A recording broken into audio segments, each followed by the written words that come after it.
अभी तक हमने 27 श्लोक कंप्लीट कर लिए हैं। आज हम 28 और 29 दो श्लोक पे चर्चा करेंगे। 28 नंबर का श्लोक है, श्लोक उच्चारण करेंगे। द्रव्य यज्ञस्तपो यज्ञ द्रव्ययज्ञस्तपो यज्ञ योग यज्ञस्तथा परे योगयज्ञस्तथा परे स्वाध्याय ज्ञान यज्ञश्च स्वाध्यायज्ञानयज्ञाश्च यतय संसिदाव्रत। यतय संशितव्रता।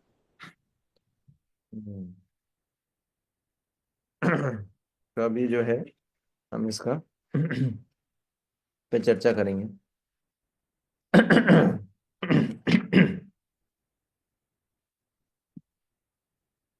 अ- अनुवाद।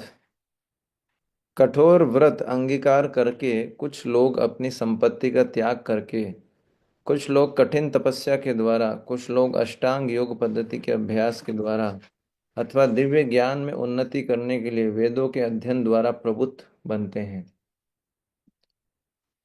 तो 23 नंबर श्लोक में भगवान बोलते हैं कि व्यक्ति जो है यज्ञ का आचरण करता है तो कर्म बंधन से मुक्त हो जाता है। ये हमने पढ़ा था। हम्म, यज्ञ याचरतः कर्म समग्रम प्रविलीयते, आपको याद होगा। तो जो जो भी मनुष्य यज्ञ का आचरण करता है वो क्या होता है, कर्म बंधन से मुक्त हो जाता है।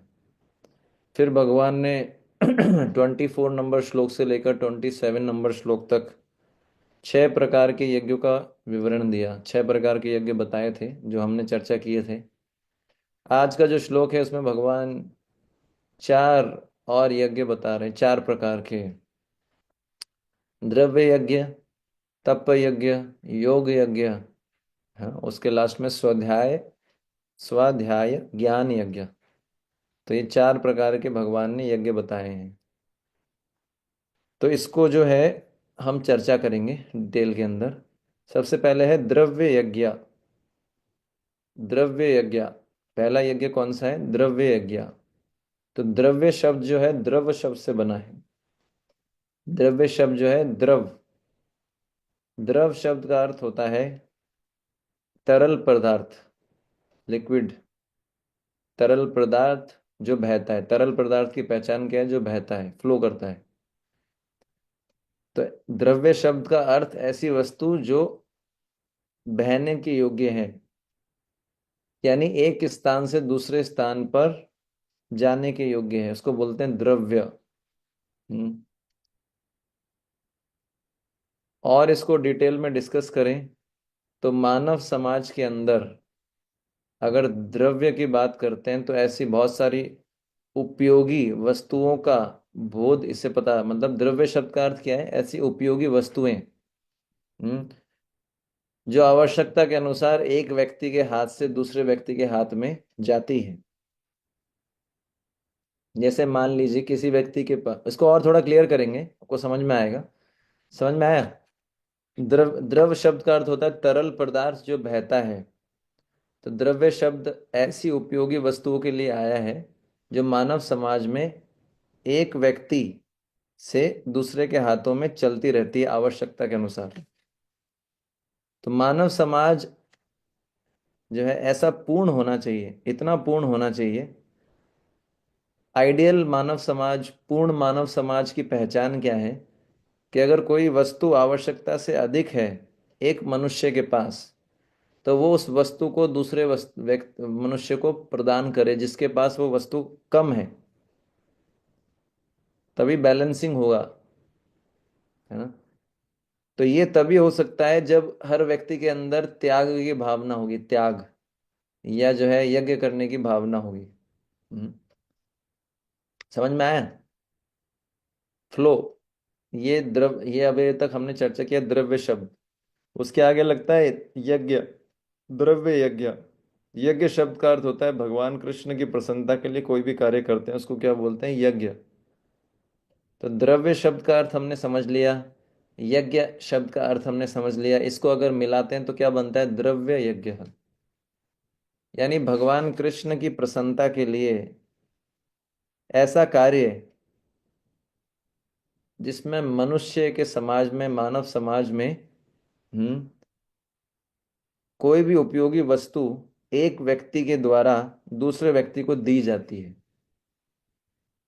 ना। द्रव्य यज्ञ का अर्थ क्या है, यज्ञ शब्द का अर्थ है भगवान कृष्ण की प्रसन्नता के लिए, है ना। और द्रव्य शब्द का अर्थ है मानव समाज में उपयोगी कोई भी वस्तु जो एक मनुष्य से दूसरे मनुष्य को दी जाती है। तो द्रव्य यज्ञ शब्द का अर्थ क्या हुआ, भगवान कृष्ण की प्रसन्नता के लिए जब मानव समाज में कोई भी एक या कोई भी उपयोगी वस्तु एक मनुष्य से दूसरे मनुष्य को दी जाती है, इसको बोलते हैं द्रव्य यज्ञ। हम्म और इसको और डिटेल में समझने का प्रयास करें तो सामान्य जनता की सुविधा के लिए, सामान्य जनता की सुविधा के लिए जब कोई मनुष्य अपनी धन संपत्ति का प्रयोग करता है भगवान कृष्ण की प्रसन्नता के लिए, इसको बोलते हैं द्रव्य यज्ञ। समझ में आया।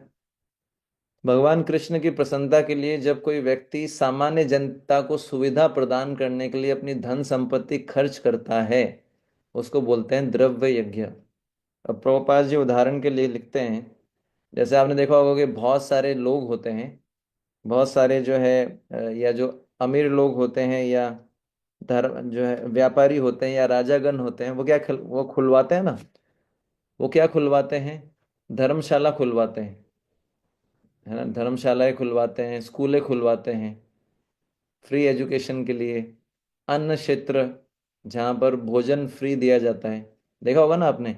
ऐसी ऐसे जो है ऐसे चिकित्सालय होते हैं जहाँ पर लोगों को फ्री चिकित्सा की जाती है, ऐसे स्कूलें होती है जहाँ पर फ्री एजुकेशन दिया जाता है, ऐसे जो है अन्न क्षेत्र होते हैं जहाँ पर लोगों को फ्री भोजन दिया जाता है।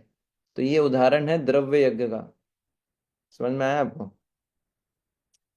ऐसे जैसे अभी हमारे कुछ भक्त गए थे प्रयागराज बीकानेर से, तो बता रहे थे कि वो एक जगह रुके, तो वहां पर उनको बोला गया कि आप, आपकी इच्छा हो तो आप कुछ दान कर सकते हैं, वरना कोई कोई प्रॉब्लम नहीं है ना। तो इसका अर्थ क्या है कि वो किसी व्यक्ति ने दान किया है ना, तभी तो उनका चल रहा है। तो इस तरीके से लोगों जनता की सुविधा के लिए क्या है, सामान्य जनता की सुविधा के लिए लोग अपनी धन संपत्ति जब खर्च करते हैं इसको बोलते हैं द्रव्य यज्ञ। ठीक है। ऐसा भी होता है कि प्रभुपाद जी लिख रहे हैं कि अन्य देशों में जो अनेक अस्पताल खोले जाते हैं, बूढ़ों के लिए आश्रम होते हैं, गरीबों को भोजन देना, शिक्षा और चिकित्सा, ये सब क्या है, जो भी दान दान पुण्य का कार्य है, ये सब किस में आता है, द्रव्य यज्ञ। समझ में आया ना आपको, क्लियर हुआ द्रव्य यज्ञ क्या है, क्लियर है, सिंपल है। अब जो प्रसाद वितरण आता है, प्रसाद वितरण भी एक प्रकार से द्रव्य यज्ञ में आता है। जैसे आपने देखा होगा कि लोगों में जब आप मंदिर के लिए आप भी फंड कलेक्शन करते होंगे ना लोगों से, जब स्पॉन्सर कुछ पैसा कलेक्ट करके लाते होंगे फेस्टिवल पे, लाते हैं। तो जब आप लोगों को बोलते हैं भगवान की सेवा के लिए दो, तो बहुत कम लोग होते हैं जो भगवान की सेवा के लिए देना चाहते हैं। लेकिन जब आप लोगों को बोलो कि हम खिचड़ी बांटेंगे, प्रसाद वितरण करेंगे, है ना, भूखे लोगों को, गरीबों के अंदर बांटेंगे, तो लोगों का बड़ा उत्साह आ जाता है, आ जाता है ना, भोजन भोजन देने में। तो प्रभुपाद जी इस श्लोक पे लेक्चर दिए थे 17 अप्रैल 1974 में बॉम्बे में। तो प्रभुपाद जी बोलते हैं कि सामान्य भोजन बांटना से अच्छा है कि उस भोजन को कृष्ण को भोग लगा के बांटा जाए, तो वो प्रसाद हो जाता है और वो द्रव्य यज्ञ के अंदर आता है। कृष्ण प्रसाद वितरण, जैसे किसी के पास बहुत धन है, तो वो जैसे संडे लफ कोई स्पॉन्सर करता है ना, कि हमारी तरफ से जो है ये जन्माष्टमी का प्रोग्राम हमारी तरफ से स्पॉन्सर कर दीजिए, भोजन स्पॉन्सर कर दीजिए, तो वो अपनी धन संपत्ति का प्रयोग किस लिए कर रहा है, सुविधा के लिए, जनता की सुविधा के लिए। तो ये भी एक प्रकार से जो है कृष्ण प्रसाद का जो वितरण है, ये क्या है, द्रव्य यज्ञ में आता है एक प्रकार से। प्रभुपाद जी ने बोला भी था कि हमारे मंदिरों के बाहर जो है प्रसाद बंटना चाहिए। प्रभुपाद जी का ये सपना था, विचार था। कई मंदिरों में हो भी रहा है, खिचड़ी बढ़ता है इत्यादि। तो ये एक प्रकार से जो है द्रव्य यज्ञ बोल सकते हैं। और इस यज्ञ का उदाहरण आता है, आप देखेंगे, अ, महाराज रंती देव, भागवतम के अंदर 9वें स्कंद के अंदर 21वें अध्याय में, भरत वंश के अंदर एक बहुत महान राजा हुए थे जिनका नाम था रंती देव, है ना। तो उन्होंने जो है एक बार उनको व्रत करना पड़ा, फास्टिंग करना पड़ा। कितने दिन किया था उन्होंने फास्टिंग? 48 डेज। ना कुछ खाया, ना कुछ पिया, 48 डेज, 48 दिन। अब अगले दिन जब उनको व्रत खोलना था तो उनको कहीं से मतलब भोजन प्राप्त हुआ, भोजन और जल।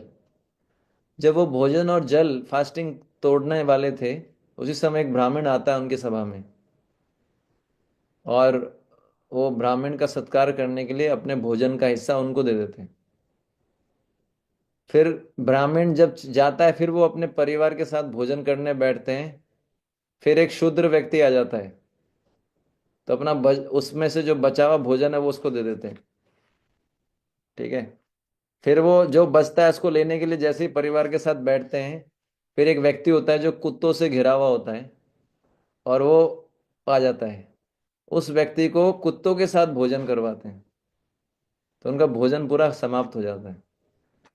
और फिर वो पानी बचता है, केवल जल।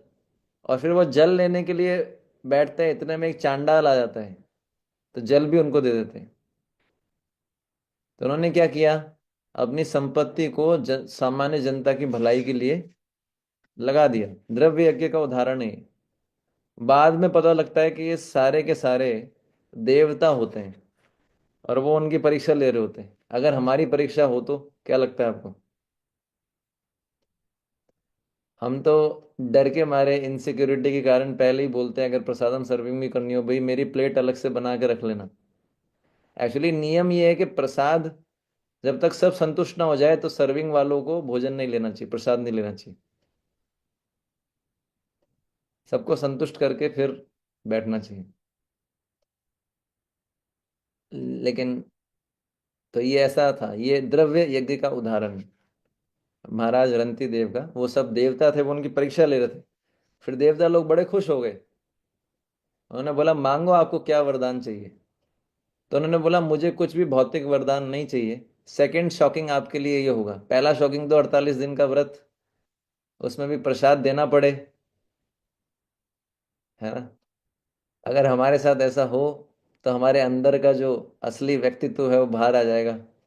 उसके बाद तीसरे स्टेप में, अगर हमसे वरदान मांगने के लिए बोल दिया जाए, मान लो हमने ये भी कर लिया, तो हम क्या वरदान मांगेंगे? और उन्होंने क्या मांगा था? उन्होंने मांगा कि मुझे कोई भौतिक वरदान नहीं चाहिए, मुझे भगवान कृष्ण के चरण कमलों में मेरी अनुराग बढ़े, बस मैं ये चाहता हूँ। मतलब कितना जो है, आप समझ सकते हैं क्या कॉन्शियसनेस होगा। ये मेरा मन कृष्ण के चरण कमलों में स्थिर हो जाए। तो ये उदाहरण है द्रव्य यज्ञ का।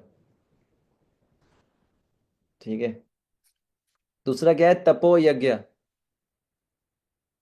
है ना। क्या है? तपो यज्ञ। तो तपो यज्ञ का अर्थ क्या है? तप यज्ञ करना। प्रभुपाद जी बोलते हैं कि उच्च लोकों में जाने के लिए बहुत सारे लोग हैं जो चांद्रायण और चातुर्मास जैसे विविध तप करते हैं। ठीक है। चातुर्मास व्रत करते हैं बहुत सारे लोग। वो अपने बाल नहीं कटवाते, वो एक ही जगह रहते हैं, दिन में एक ही बार खाते हैं, अपने प्रिय वस्तु का, भोज्य पदार्थ का त्याग करते हैं, जमीन पे सोते हैं। आपको पता है ये सब चातुर्मास्य व्रत में, ये है जो एक प्रकार का व्रत है, चातुर्मास और चांद्रायण। तो अब तप, तप यज्ञ बोला गया है भगवान गीता के अंदर 17वें अध्याय के 14, 15 और 16 तीन श्लोकों के अंदर शरीर, वाणी और मन की तपस्या का बात बताते हैं। तपस्या की जब बात आती है तो तीन प्रकार की तपस्या भगवान बताते हैं।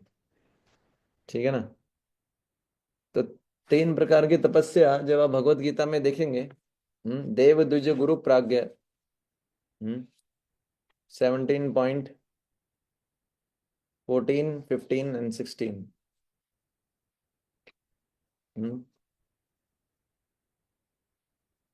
देवद्विज गुरु प्राज्ञ पूजनम शौचम आर्जवम ब्रह्मचर्य अहिंसा च शारीरम तप उच्यते अनुद्वेगकरं वाक्यम सत्यम प्रियम हितम च ये स्वाध्याय अभ्यसनम चैव वाङ्मय तप उच्यते मन प्रसादम सौम्यत्वम मौनम आत्मा विनिग्रह भाव संशुद्धिर इति एतत् तप मानसम उच्यते। तो भगवान ने तीन प्रकार की तपस्या बताई है, शरीर की, मन की और वाणी की। तो शरीर की तपस्या का अर्थ है परमेश्वर, ब्राह्मणों, गुरु, माता पिता जैसे गुरुजनों की पूजा करना तथा पवित्रता, सरलता, ब्रह्मचर्य, अहिंसा, ये शारीरिक तपस्या है। शारीरिक तपस्या क्या है ये। फिर वाणी की तपस्या क्या है, सच्चा बोलना, ऐसे बोलना जो कटु ना हो, हितकर हो। हम्म और वैदिक मंत्रों का उच्चारण करना, शास्त्रों का उच्चारण करना, ये वाणी की तपस्या है। मन की तपस्या क्या है, हर स्थिति में सेटिस्फाइड रहना, संतोष रहना, ये बहुत बड़ी तपस्या है। फिर सरल रहना, सिंप्लिसिटी। फिर गंभीर रहना, मतलब सीरियस लेना। सीरियस का मतलब ये नहीं कि दुखी दुखी रहना। सीरियसनेस का अर्थ क्या है, अंदर से गंभीर रहना। आत्म संयम और जीवन की शुद्धि, तो ये क्या है, ये मन की तपस्या है। तो भगवान तपस्या के बारे में गीता में बताते हैं इधर। ठीक है। तो अब यहाँ पर जब बताया गया तप यज्ञ, यानी तीनों प्रकार से तपस्या करते हैं वो लोग, शरीर से, मन से, वाणी से। शरीर की तपस्या का उदाहरण महाभारत के अंदर आता है। आपने सुना होगा धौम्य ऋषि के बारे में, और उनके शिष्य थे आरुणि।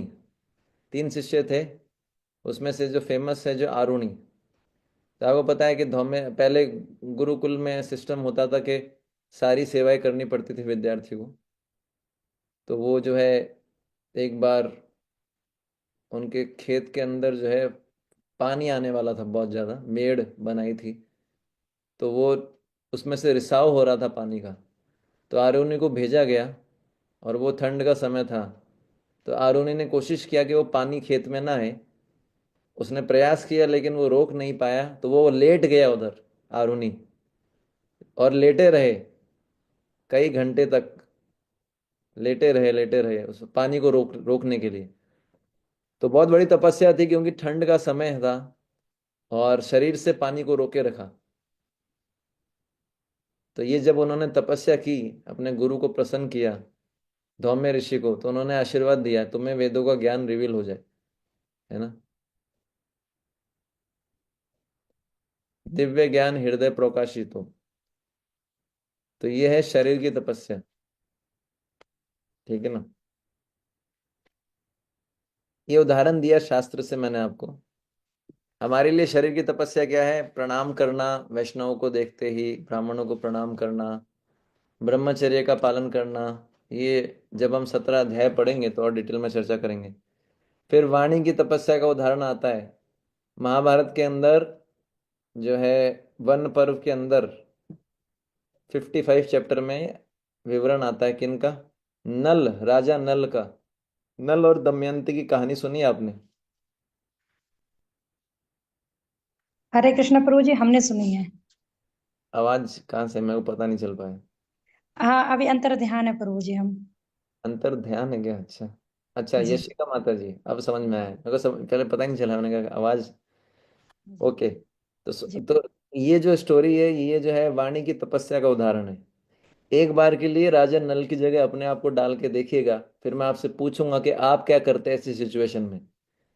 तो राजा नल जो थे, वो दमयंती जी से विवाह करने के लिए विचार था उनका, वो जा रहे थे उनसे मिलने के लिए। रास्ते में उनको जो है देवता मिले। कौन कौन, इंद्र जी, अग्नि जी, है ना, और वरुण और यमराज, ये चार देवता मिले। तो उन्होंने जो है राजा नल से वचन ले लिया कि आप हमारे प्रसन्नता के लिए कुछ कार्य करोगे। तो राजा नल ने हाँ बोल दिया, प्रॉमिस ले लिया ना। प्रॉमिस सोच समझ के करना चाहिए। केकई का प्रॉमिस याद था ना। प्रॉमिस करना बहुत भारी पड़ता है, हमेशा ध्यान रखना। जोश जोश में आके, भाव के अंदर आके हम प्रॉमिस कर देते हैं, लेकिन उसका निभाना बड़ा मुश्किल काम है। एक भक्त थे, हम लोग अभी वृंदावन ट्रिप गए थे, वृंदावन में जाके आए थे कार्तिक में। उन्होंने बड़े जोश में आके प्रॉमिस किया मैं 16 माला करूंगा डेली। अब जब भी 16 माला नहीं करते, तुरंत मैं उनको प्रॉमिस याद दिलाता हूँ तो बहुत ही उनको कष्ट होता है, लेकिन अब क्या करें, प्रॉमिस किया, अब कुछ बोल नहीं सकते सबके सामने। मैंने उस समय भी बोला था भाई सोच समझ के प्रॉमिस करना। अब जोश में आगे प्रॉमिस कर दिया, अच्छी बात है, हमारे लिए तो अच्छा ही है, लेकिन जो है वो निभाना बड़ा मुश्किल पड़ता है। तो अब जो इनको ये चारों देवताओं ने प्रॉमिस ले लिया राजा नल से। फिर पता है देवताओं ने क्या मांगा? बोले आपको अब ये कार्य करना है। क्या करना है? आपको जाना है दमयंती जी के पास और उनको कन्विंस करना है कि वो हम चारों में से किसी को चुने पति के रूप में।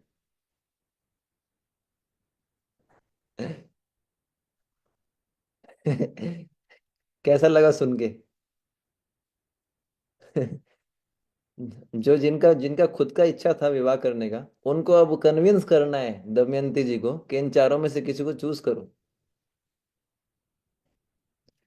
तो उन्होंने किया ये कार्य।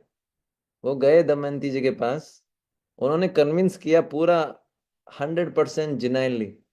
हालांकि बाद में दमयंती जी ने उन्हीं को ही चूज किया, लेकिन ये कितना तपस्या वाली बात है। सोचिए जिस व्यक्ति को हम, ये ऐसा ही हो गया कि जो व्यक्ति हमको प्रेम करता है उसको बोलो कि हमको ब्लॉक कर दो, हमसे बात नहीं करना आगे से, कैसा लगेगा?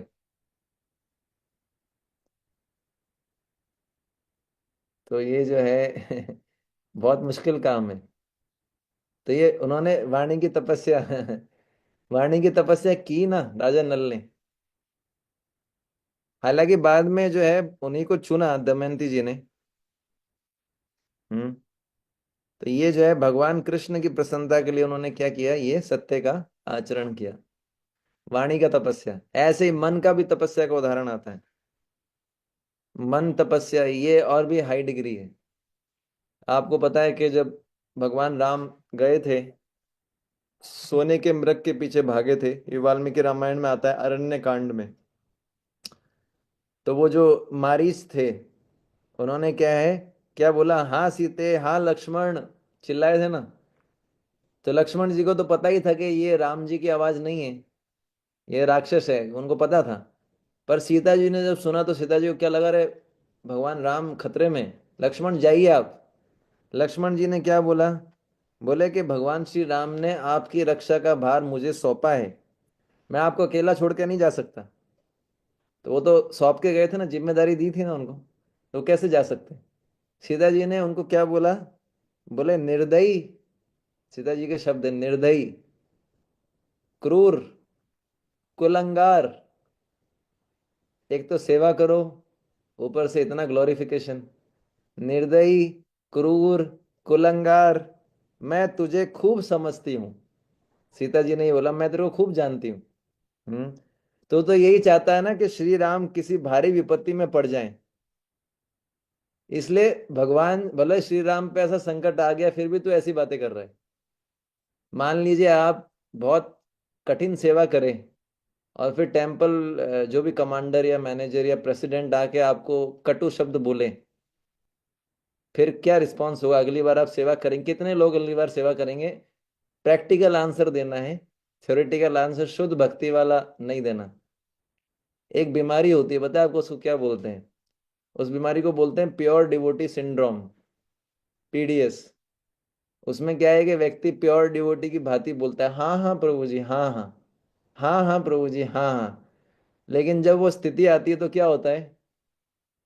अब बताइए कितने आप में से कितने लोग हैं, जो कितने भक्त हैं जो ऐसे सेवा करेंगे कंटिन्यू, जब आपका इतना ग्लोरिफिकेशन हो? अंदर से गुस्सा तो आएगा ही ना।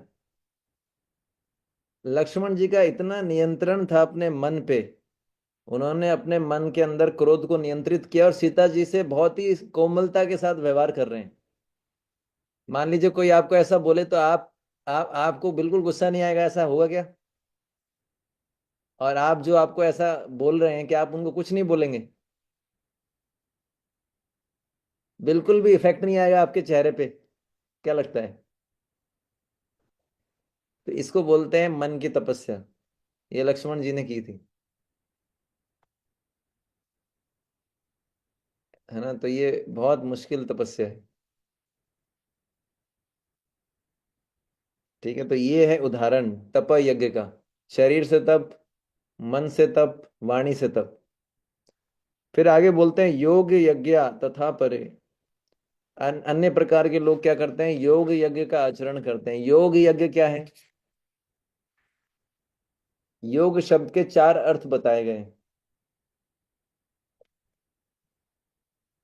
एक, योग शब्द का अर्थ है उपयोग।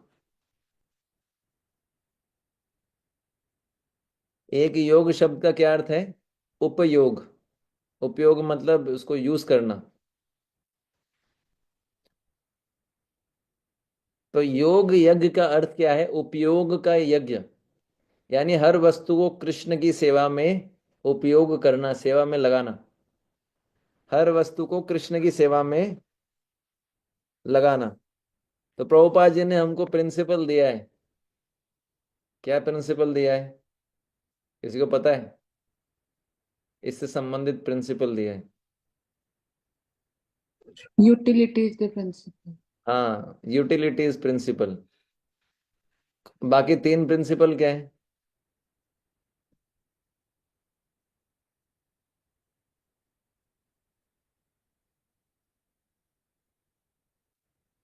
अच्छा, म्यूट हो एक गया। है प्रचार ही सार है।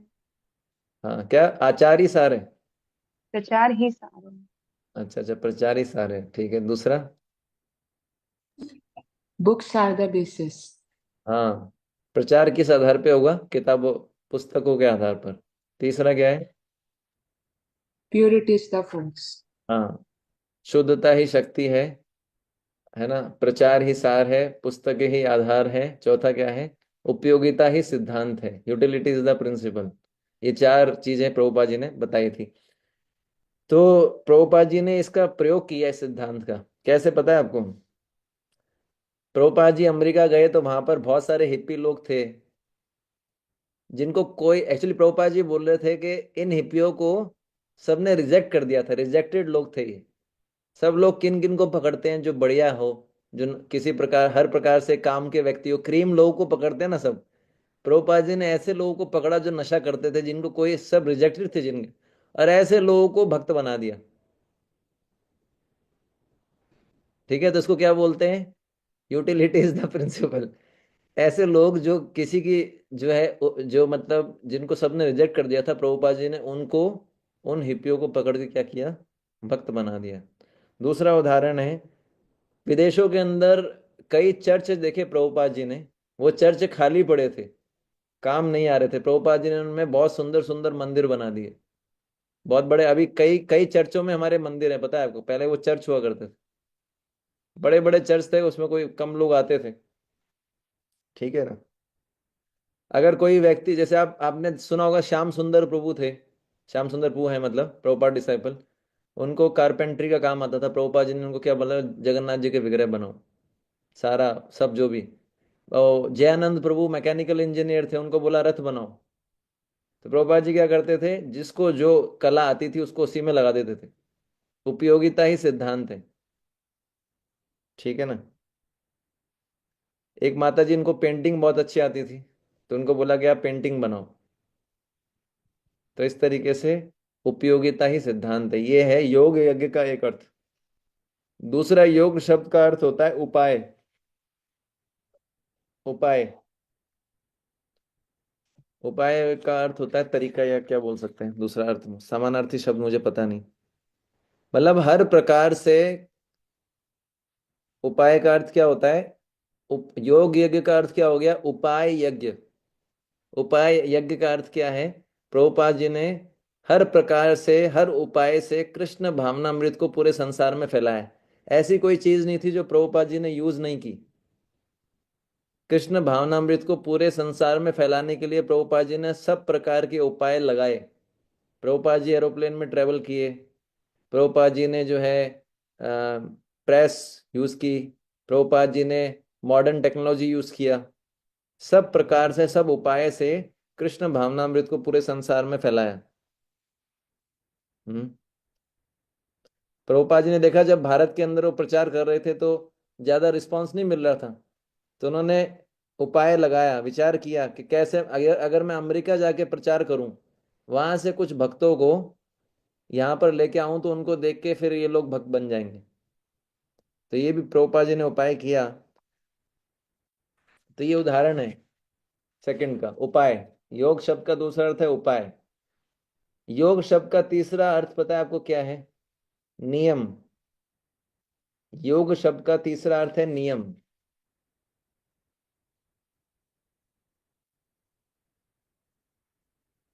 तो नियम है ना। तो कृष्ण भावनामृत में अगर आगे बढ़ना है तो नियम पालन करने पड़ेंगे कठोरता से, ठीक है ना। तो प्रभुपाद जी ने ऐसे अनेक नियम दिए कृष्ण भावनामृत में आगे बढ़ने के लिए, जिनका पालन करना आवश्यक है यदि भक्ति में आगे बढ़ना चाहते हैं। तो योग का शब्द का तीसरा अर्थ होता है नियम। तो कौन कौन से नियम दिए प्रभुपाद जी ने? कि सुबह जल्दी उठना चाहिए। हाँ, 4 नियम तो है ही। 4 जो नियम है, 16 माला जप, सुबह जल्दी उठना, आरती करना, भागवत अटेंड करना, शाम को गौर आरती करना इत्यादि। जो है क्या बोल सकते हैं उसमें, गीता क्लास, ऐसे बहुत सारे नियम प्रभुपाद जी ने दिए। हम्म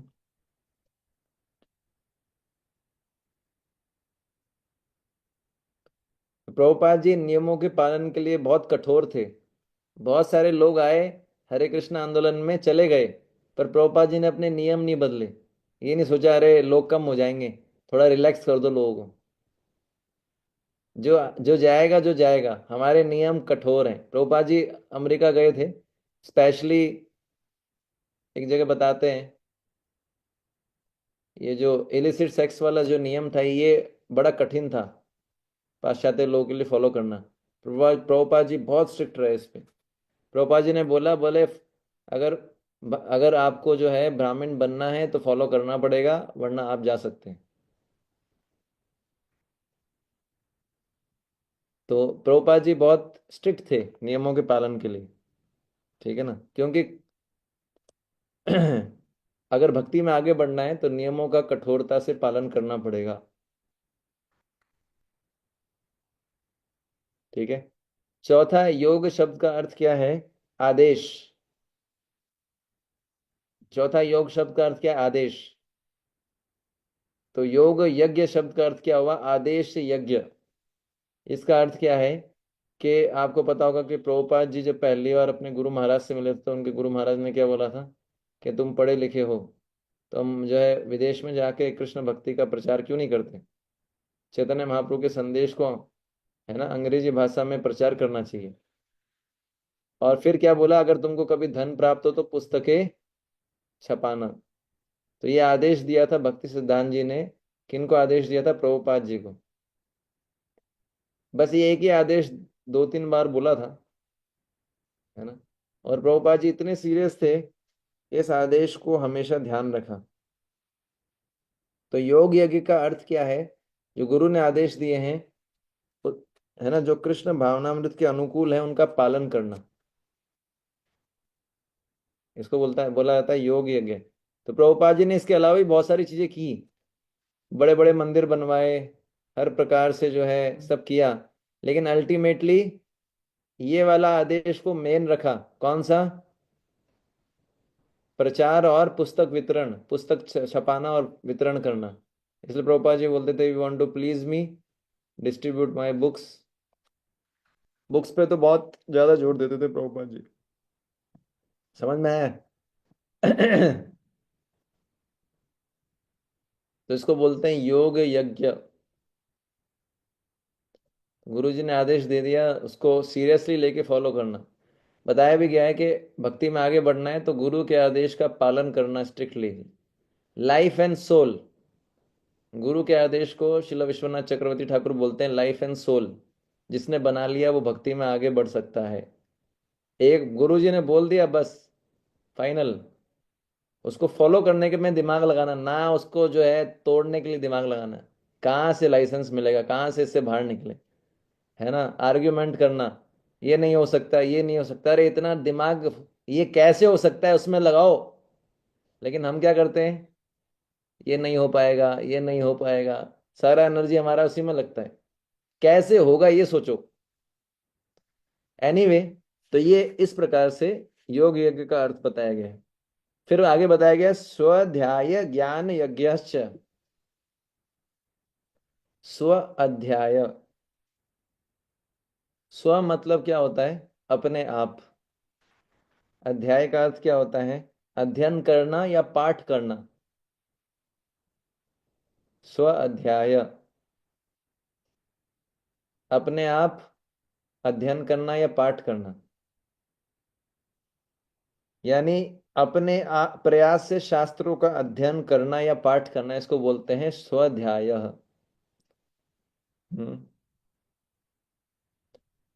षड गोस्वामी थे, वो क्या करते थे, नाना शास्त्र विचारणे का निपुणो। तो विचार, नाना शास्त्र को पढ़ना, उसका पाठ करना, उसको समझना, उसको अप्लाई करना, इसमें 6 गोस्वामी निपुण थे।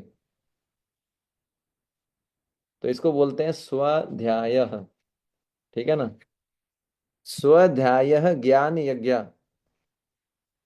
तो स्वाध्याय के जो है अध्याय, हमने देखा स्वाध्याय में से अध्याय शब्द के 2 अर्थ होते हैं वैसे।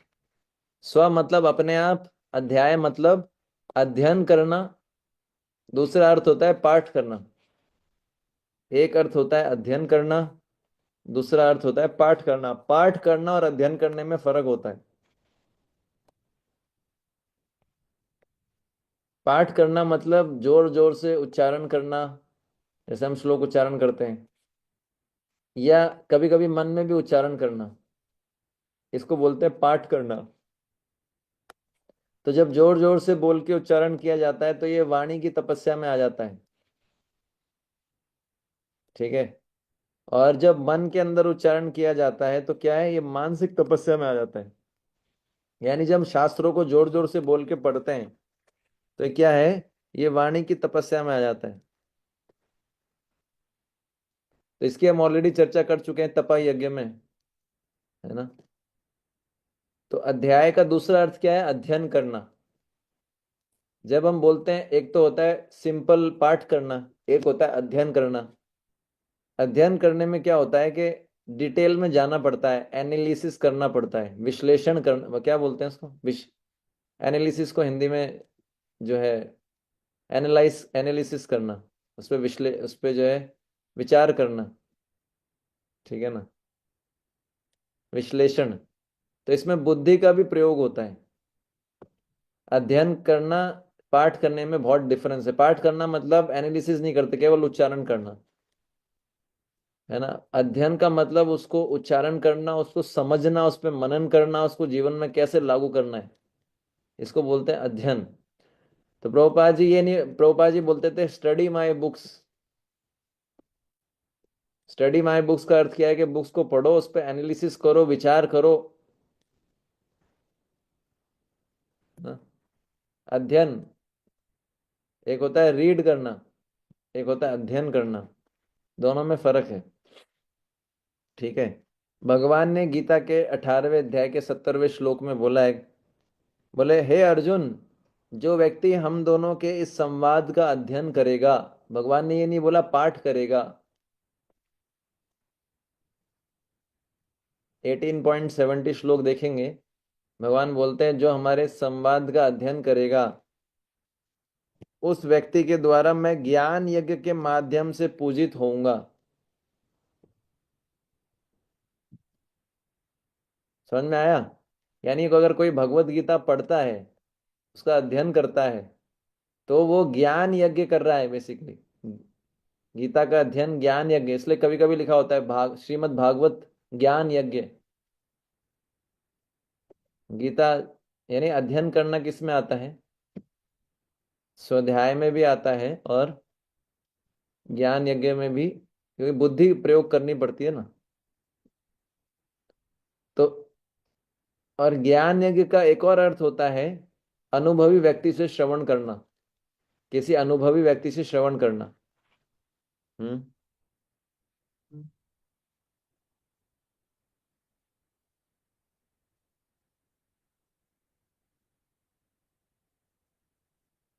अनुभवी व्यक्ति से जब श्रवण करते हैं तो वो भी ज्ञान यज्ञ में आता है। तो ये ज्ञान यज्ञ और स्वाध्याय, ये दोनों आपस में जुड़े हुए हैं। ज्ञान और स्वाध्याय, स्वाध्याय, ये दोनों एक दूसरे से जुड़े हुए हैं। क्योंकि जब हम शास्त्रों का अध्ययन करते हैं खुद से, या जब हम, तो हमको डाउट आते हैं, संशय आते हैं ना। जब आप खुद से अध्ययन करेंगे तो आपको कुछ संशय आएंगे, डाउट आएंगे, तो हमको उनको क्लियर करने के लिए किसी भक्त के पास जाना पड़ता है। ऐसे ही जब हम किसी भक्त से श्रवण करते हैं, उस पर मनन करते हैं, है ना, फिर निधि ध्यासन करते हैं, तो क्या होता है, उस पर भी संशय आएंगे। तो उसको क्लैरिफाई करने के लिए किसके पास जाना पड़ेगा? तद विधि प्रणिपातेन परिप्रश्नेन सेवया उपदेक्ष्यन्ति ते ज्ञानम ज्ञानिना तत्वदर्शिना, 4.34 भगवद गीता। तो इसलिए जो है ये दोनों आपस में संबंधित हैं, स्वाध्याय और ज्ञान यज्ञ। कभी कभी इन दोनों को एक समान भी प्रयोग किया जाता है, मोटा मोटा इनमें कोई अंतर नहीं है। चाहे आप स्वाध्याय करो या ज्ञान यज्ञ, दोनों मोटा मोटा एक ही है।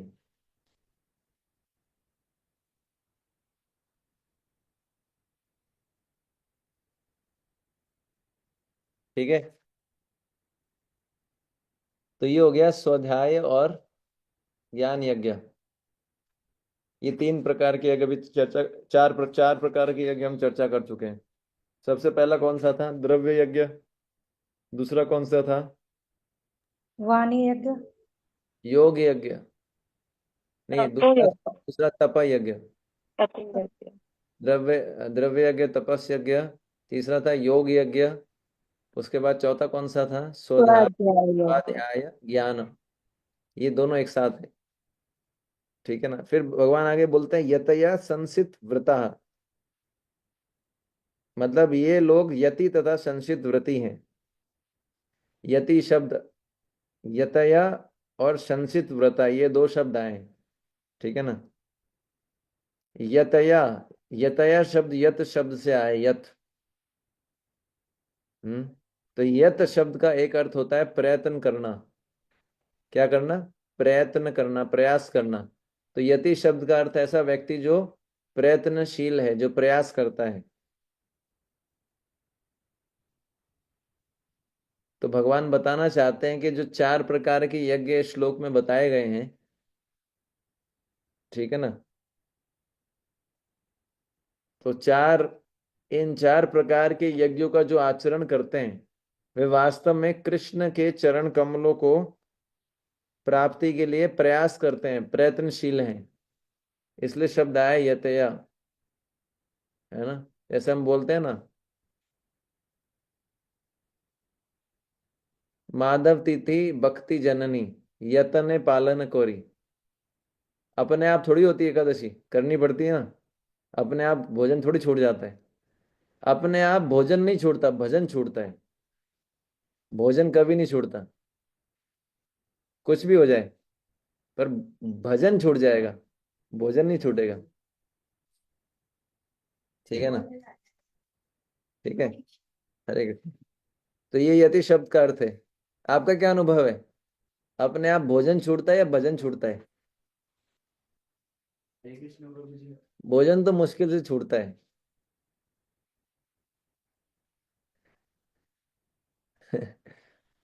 आगे बताया गया संसित व्रतः। प्रभु जी एक बार प्लीज यतय का एक्सप्लेन कर दीजिए एक बार फिर शॉर्ट में। हाँ, यत शब्द का अर्थ है जो प्रयत्नशील है, मतलब प्रयत्न करना। तो यति शब्द का अर्थ हो गया यत, यतयः शब्द यत शब्द से आया, यत, यत से आया, यत। यत शब्द का अर्थ होता है प्रयत्न करना। ठीक है ना। तो ये जो चार प्रकार के यज्ञ हैं, ये इन यज्ञों के लिए वो लोग प्रयत्न करते हैं जिनको कृष्ण के चरणों को प्राप्त करना है। मतलब प्रयत्न करना पड़ता है, प्रयत्नशील है ना, प्रयास कर रहे हैं। फिर बताया गया संसित व्रति ही। संसित व्रता शब्द है ना, संसित, संसिता व्रता। तो संसित शब्द के अनेक अर्थों में से एक अर्थ क्या होता है? निश्चित किया हुआ। संसित मतलब निश्चित किया गया। और व्रता शब्द का अर्थ क्या है? ऐसा व्यक्ति जिसने व्रत ले रखा है या नियम ले रखा है। तो संसित व्रता शब्द का अर्थ क्या है? हम्म कि ऐसा व्यक्ति जिसने ऐसा नियम ले रखा है जो निश्चित किया जा चुका है। किसके द्वारा निश्चित किया जा चुका है? गुरु साधु शास्त्र के द्वारा। संसित व्रतः। संसित व्रता का अर्थ क्या है? ऐसा व्यक्ति जिसने नियम ले रखे हैं। कौन से नियम? जो पहले से निश्चित किए जा चुके हैं। किसके द्वारा? गुरु साधु शास्त्र जी के द्वारा। ठीक है ना, इसको बोला जाता है संसित, संसित व्रतः।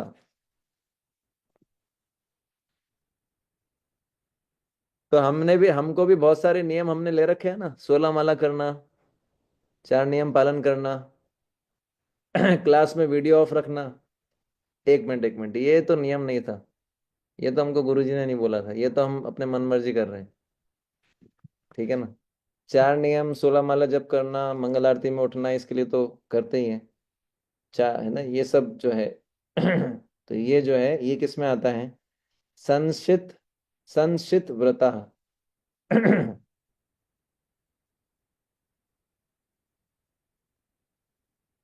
समझ में आया?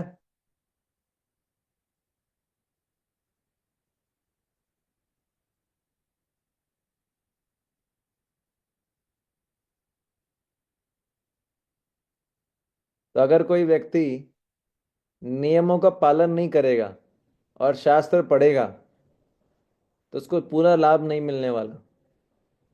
मिलेगा नहीं। शास्त्रों का अध्ययन करने के बावजूद भी शास्त्रों के रहस्य को वो समझ नहीं पाएगा। क्यों? क्योंकि वो पालन नहीं कर रहा शिक्षाओं का। शिक्षाओं का पालन नहीं करते तो क्या होता है? शिक्षाओं का पालन नहीं करते तो क्या होता है?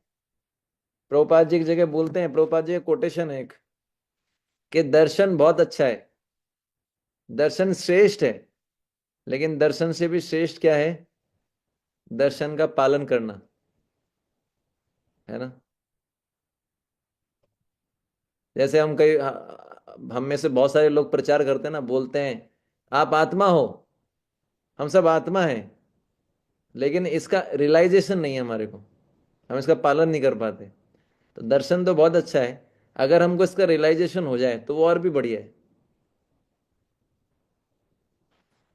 है ना। तो इसलिए जो है शास्त्रों का अध्ययन करते हैं, लेकिन शास्त्रों की शिक्षाओं का पालन नहीं करेंगे तो शास्त्र के रहस्यों को समझ नहीं पाएंगे। इसलिए जो है पालन करना जरूरी है। ठीक है, तो अब अगले श्लोक पे चलते हैं।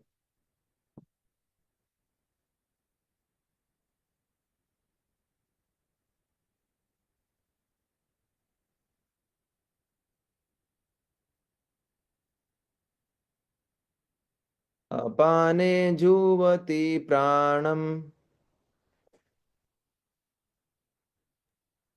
अपाने अपाने जुह्वति जुह्वति प्राणं प्राणे प्राणे अपानम तथा परे, प्राणापाने प्राणे अपानं अपानं तथा तथा परे परे प्राणापान गतिरुद्ध्वा, प्राणापानगतिरुद्ध्वा प्राणापानगतिरुद्ध्वा प्राणायाम परायण, प्राणायामपरायणाः प्राणायामपरायणाः अपरे नित्य नियता आहारा, अपरे अपरे नियताहारा प्राणा प्राणां प्राणेषु झूयति। प्राणापानेषु जुह्यति। जुह्यति। इसका अनुवाद पढ़ रहा हूं मैं। अन्य लोग भी हैं जो समाधि में रहने के लिए श्वास को रोके रखते हैं, प्राणायाम। वे अपान में प्राण को और प्राण में अपान को रोकने का अभ्यास करते हैं और अंत में प्राण अपान को रोककर समाधि में रहते हैं। अन्य योगी कम भोजन करके प्राण की प्राण में ही आहुति देते हैं। समझ में आया? अपान में प्राण को और प्राण में अपान को रोकना। समझ में आया? और फिर है प्राण में प्राण की आहुति देना। आपका घर कहाँ है? उनके घर के पास। उनका घर कहाँ है? आपके घर के पास। आप दोनों का घर कहाँ है? एक दूसरे के आसपास। तो ये ऐसा ही हो गया। अब इसको थोड़ा समझते हैं, क्या है अपान, क्या है प्राण, क्या है ये आहुति देने की बात क्या हो रही है।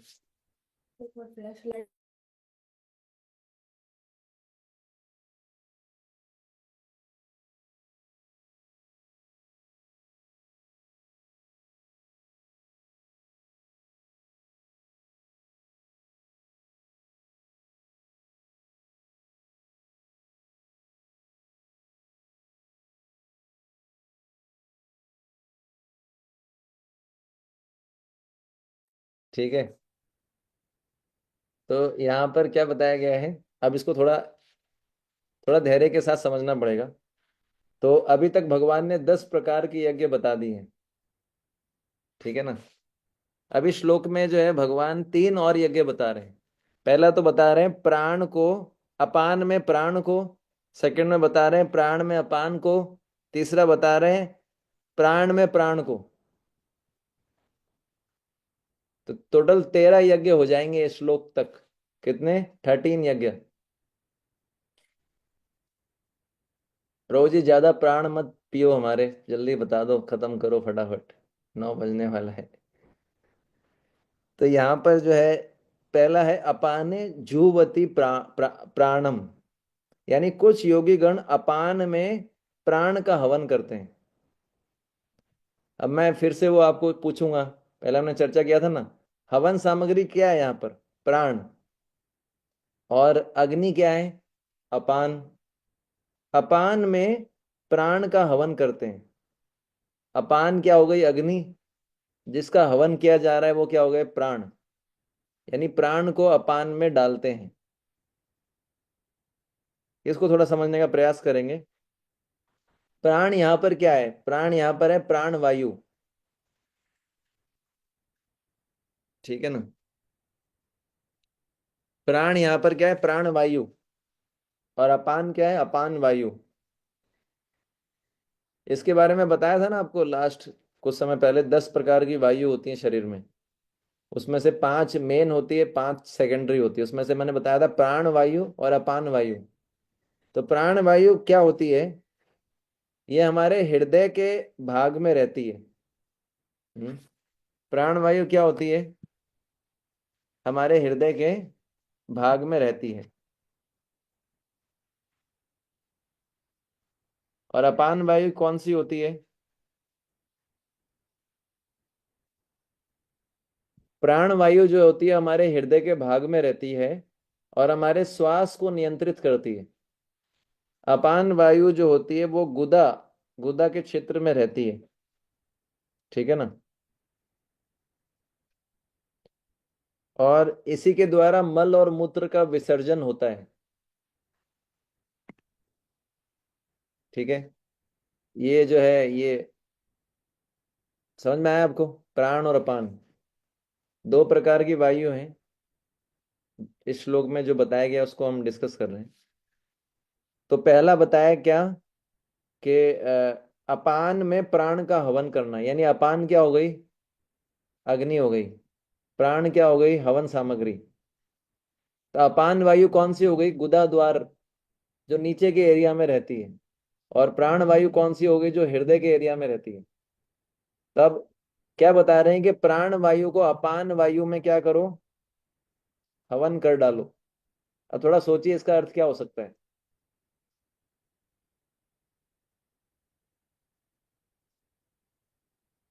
प्राण वायु को अपान वायु में हवन कर डालो, इसका अर्थ क्या हो सकता है?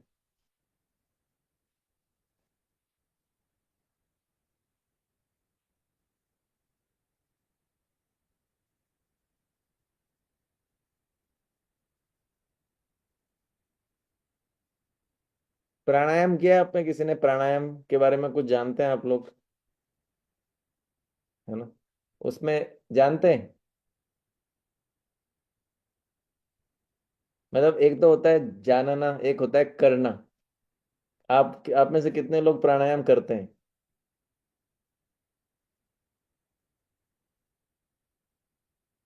हाँ, तो प्राणायाम में तीन शब्द आते हैं, एक होता है पूरक, एक होता है रेचक, एक होता है कुंभक। सुना है?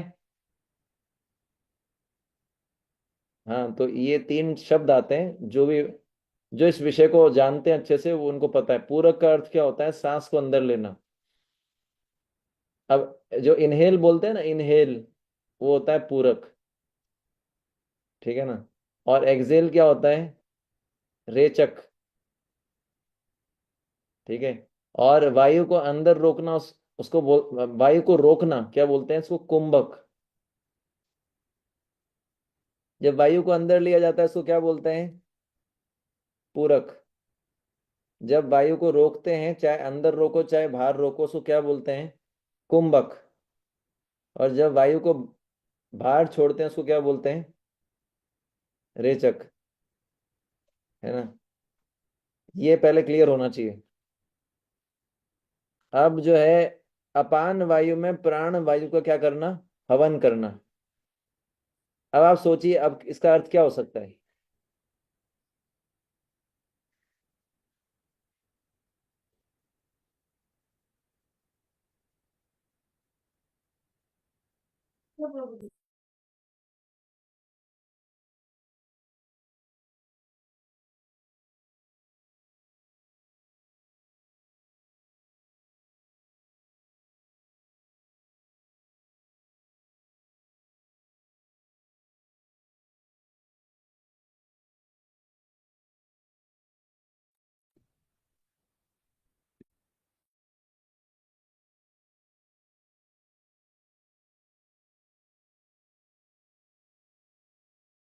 प्रभु जी, ये वही है ना समाधि की स्थिति जो आपने बताई थी?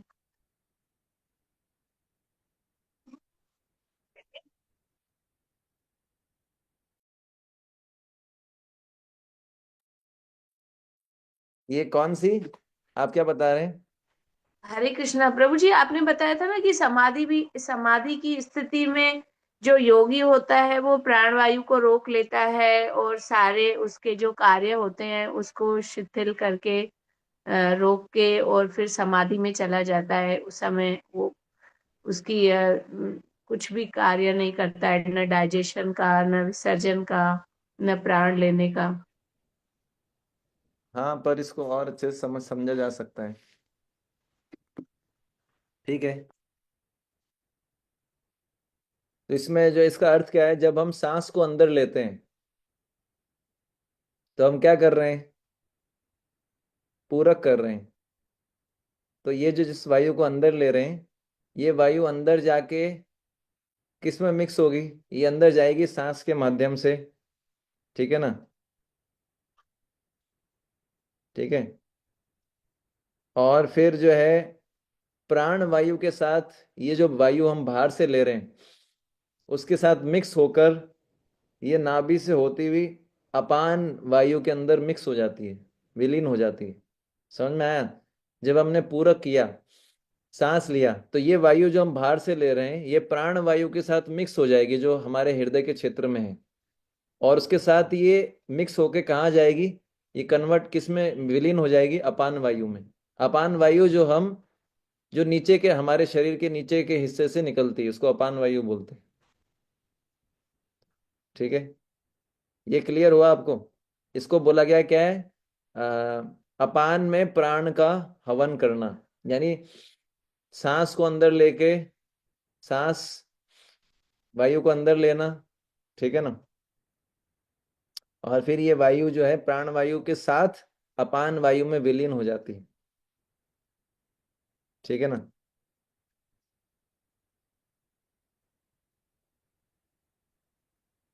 ठीक है। और इस वायु को अंदर ले जाके क्या किया जाता है? रोक दिया जाता है। समझ में आ रहा है आपको?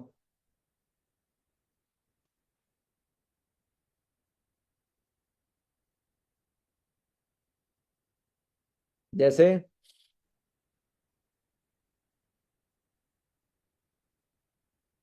सांस अंदर लेके सांस रोक दिया, इसको बोला गया है, इसको क्या बोला गया है? पहले प्रकार का प्राणायाम, पहले प्रकार का यज्ञ। समझ में आया ना आपको? सांस अंदर लिया और सांस को रोक दिया, इसको आंतरिक कुंभक भी कहते हैं। कुंभक मतलब वायु को रोक देना, और ये अंदर वायु को रोकना, सांस लेके अंदर वायु को रोक देना, फिर सांस नहीं लेना। ठीक है, समझ में आया? तो ये जो चर्चा हो रही है ये ध्यान के अंतर्गत आता है। ये जो यज्ञ बताया जा रहा है यहाँ पर, ये ध्यान के अंतर्गत आता है। सतयुग के बारे में सुना है? सतयुग में लोग ध्यान करते थे, सुना है ना आपने? तो इसी प्रकार का ध्यान करते थे वो लोग। सतयुग में क्या होता था कि वो एकांत स्थान पे जाते थे, जो भी योगी होते थे, ऐसे स्थान पर जहाँ डिस्टरबेंस नहीं होती, फिर वहां बैठ जाते थे और भगवान कृष्ण के ऊपर ध्यान करते थे। ठीक है, अब अगर ऐसी स्थिति में ध्यान करना है, मन को कृष्ण में लगाना है, तो भोजन कम करना पड़ेगा। अगर उनको अपने मन को कृष्ण पे लगाना है, ध्यान करना है एकांत में, तो भोजन कम लेना पड़ेगा। दूसरा, चूंकि वो एकांत में होते थे, अब एकांत में होंगे तो कौन तो अन्न उगाए, कौन उसको पकाए, तो वो क्या करते थे? कंदमूल खाते थे। और जब उनको लगता था कंदमूल खाने से भी एकाग्रता भंग हो रहा है, तो वो कंदमूल खाना छोड़ देते थे। तो वो क्या करते थे? केवल जल पीते थे। और जब उनको लगता था कि जल पीने से भी ध्यान भंग हो रहा है, तो जल पीना भी छोड़ देते थे, केवल वायु पीते थे। वायु पीने का अर्थ क्या है? वायु पीने का अर्थ है सांस लिया और उसको रोक दिया अंदर, इसको बोलते हैं वायु का आहार। और जब उनको इसमें भी डिस्टरबेंस लगता था तो इसको भी बंद कर देते थे।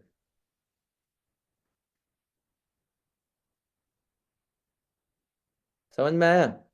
ऐसे होता था ध्यान। करना क्या ऐसा ध्यान? यहां तो छोले भटूरे, गाजर का हलवा, इसके बिना तो जप ही ना हो हमारा। करना ऐसा ध्यान, बिना प्रसाद वाला ध्यान, है ना? संडे लव फीस्ट, फीस्ट को लव किया जाता है। संडे लव फीस्ट में क्या है? फीस्ट के आगे लव लिखा है ना। लव किसको किया जाता है? लेक्चर को या फीस्ट को? पर मैं आपको एक चीज बताता हूँ, बड़ा अच्छा है, कभी आप ट्राई कर सकते हैं। अगर आपको अच्छा जप करना है, आपको अच्छा जप करना है ना, तो भोजन थोड़ा कम लीजिए। अगर आपको डीप जाना है, एब्जॉर्प्शन लाना है चैंटिंग में, तो भोजन कम कीजिए, कम, भूख से कम। जितना कम भोजन लेंगे, और इतना भी कम नहीं लेना है, कहने का अर्थ है कि ये देखा गया है। अब मैं आपको हम अगर भोजन कम करते हैं ना, तो क्या होता है? हमारा कंसंट्रेशन बेटर होता है, एब्जॉर्प्शन ज्यादा आता है। अगर आप डेफ में जाना चाहते हैं चैंटिंग के, अभी हमारा भगवान के नाम में रुचि नहीं है, जिनका भगवान के नाम में रुचि होता है वो कैसे भी जप कर लेते हैं, उनको फर्क नहीं पड़ता। अभी की स्थिति में अगर हमको अच्छा जप करना हो, तो उसका एक एक साधन बताया गया कि भोजन कम करना चाहिए, स्पेशली रात को। तो जितना कम खाएं उतना अच्छा है। ठीक है, तो ये तो खैर दूसरी बात है। तो इसका उदाहरण है, ध्रुव महाराज के बारे में सुना है ना आपने? भागवतम के चौथे स्कंद के 8वें अध्याय में। ठीक है ना? तो ध्रुव महाराज ने पहले महीने में हर 3 दिन में बेर खाते थे। हम दिन में 3 बार खाते हैं, ध्रुव महाराज 3 दिन में 1 बार खाते थे। वो भी बेर खाते थे, ऐसा नहीं पूड़ी हलवा, छोले की सब्जी, पकौड़ा, है ना?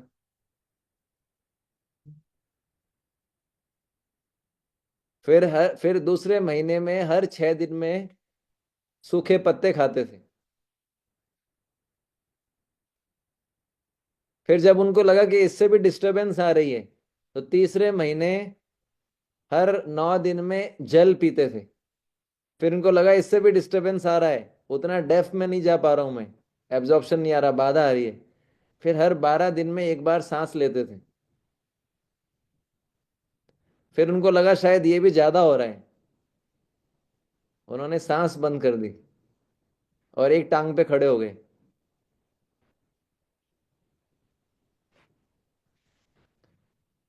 तो जब उन्होंने 12 दिन में एक बार सांस लिया था, तो उन्होंने ये वाला किया था, पहला यज्ञ किया था। वो सांस खींच के अंदर भर ली और 12 दिन तक दोबारा सांस नहीं ली। यानी एक सांस में 12 दिन तक काम चला लिया उन्होंने। समझ में आया?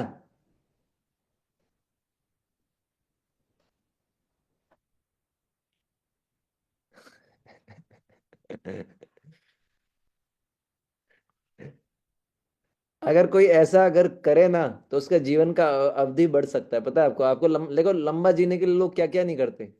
लंबा जीने के लिए लोग बहुत हेल्दी खाते हैं, क्या क्या नहीं करते। आपको लंबा जीना है तो उसका एक तरीका है, कुछ नहीं करना, आपको सांस धीरे धीरे लेनी है। मान लीजिए एक दिन में कोई व्यक्ति लगभग 25 से 27 हजार तक सांस लेता है। कितनी? तभी हम 16 माला करते हैं ना, 16 माला में जितने नाम होते हैं वो इतने ही होते हैं, लगभग 25 से 27 हजार के आसपास। तो एक दिन के अंदर एक व्यक्ति मान लीजिए अगर 25 हजार के आसपास सांस लेता है, दिन में कितनी सांस ले रहा है? 25 हजार। समझ में आया ना? अब कोई दिन में अगर एक बार में एक ही सांस ले, तो उसकी अवधि कितने दिन बढ़ जाएगी? 25 हजार। उस एक्चुअली जो हमारी आयु निश्चित होती है ना, वो सांस के हिसाब से होती है कि इतनी सांस आपको लेनी है। अगर आप सांस लेने की स्पीड स्लो कर दें तो आपकी आयु बढ़ जाएगी। कैसा लगा सुन के? अच्छा लगा ना? यानी एक दिन में अगर आप एक ही सांस ले तो 25 हजार, आप समझ गए? एक दिन में 25 हजार सांस लेते, अब एक दिन में एक सांस लीजिए तो 25 हजार सांस, 24,999 सांस आपकी बच गई। उस दिन खत्म नहीं हुई तो इतनी आपकी आयु, मतलब लगभग 68 वर्ष आपकी आयु बढ़ जाएगी, अगर एक दिन में एक सांस लेंगे। पर कंडीशन क्या है? दिन में एक सांस से काम चलाना है। अब आप बोलेंगे प्रभु जी ये तो असंभव है, पर प्रैक्टिकली क्या है कि भक्त लोग इसके लिए अपनी उम्र बढ़ाने का प्रयास नहीं करते, है ना, भगवान पे डिपेंड रहते हैं। लेकिन ऐसे बहुत सारे योगी हैं, वो योगी लोग कई कई सालों तक कैसे जीते हैं, समझ में आया ना आपको? सांस लेने की गति धीरे कर लेते हैं। तो आयु कैसे बढ़ती है? सांस फिक्स होती है, सांस लेने की गति धीरे कर देंगे तो आयु बढ़ जाती है। इसलिए बताया जाता है क्रोध नहीं करना चाहिए, काम व्यवहार नहीं करना चाहिए, उससे आयु, उससे सांस जल्दी जल्दी लेते हैं। जब हम क्रोधित होते हैं तो सांस ज्यादा लेते हैं। बहुत ज्यादा खेलना नहीं चाहिए, खेलना या बहुत ज्यादा शारीरिक श्रम करते हैं तो सांस जल्दी जल्दी लेते हैं तो आयु कम होती है।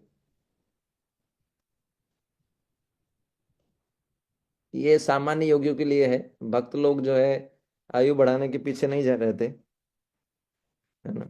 भक्त लोग तो भगवान की सेवा करते हैं इस प्रकार से। तो ये है, फिर ये पहला यज्ञ हो गया। फिर हो गया प्राणे अपानम तथा अपरे, मतलब अब उल्टा हो गया। पहले अपान में प्राण का हवन था, अब प्राण में अपान का हवन है। अब इसका अर्थ क्या हुआ, कौन बताएंगे?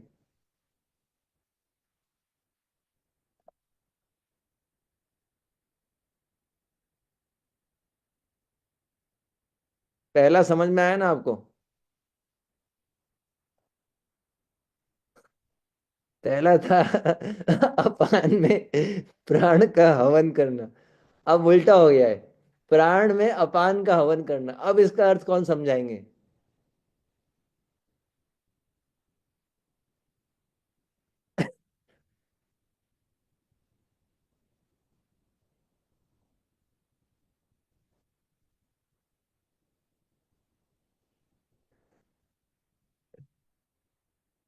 इतना इतना इतना सिम मतलब ज्यादा मुश्किल नहीं है, बिल्कुल रिवर्स है। सांस लेने को पूरक बोलते हैं, सांस छोड़ने को रेचक बोलते हैं। जब हम सांस बाहर छोड़ते हैं तो क्या होता है? सांस को बाहर छोड़ के अपनी सांसों को रोक देना, इसको बोला गया है सेकंड। जब हम सांस बाहर छोड़ते हैं, ठीक है ना, तो क्या होता है, हमारे हृदय के अंदर जो प्राण वायु होती है वो सांस के माध्यम से बाहर आती है, और जो अपान वायु है, ठीक है ना, वो क्या होती है? हम्म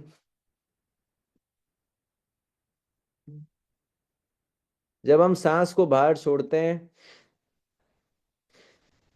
ठीक है, तो क्या होता है, जो हृदय में स्थित प्राण वायु है वो बाहर आकर स्थित हो जाती है, ठीक है, और पीछे से अपान वायु निकल के उसमें स्थित हो जा उसमें विलीन हो जाती है।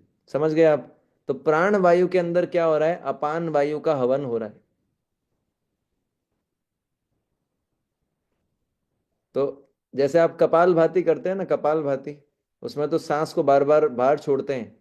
इसमें क्या होता है कि सांस को बाहर छोड़ के बस रोक दो। तो ये पहले का रिवर्स हो गया ना।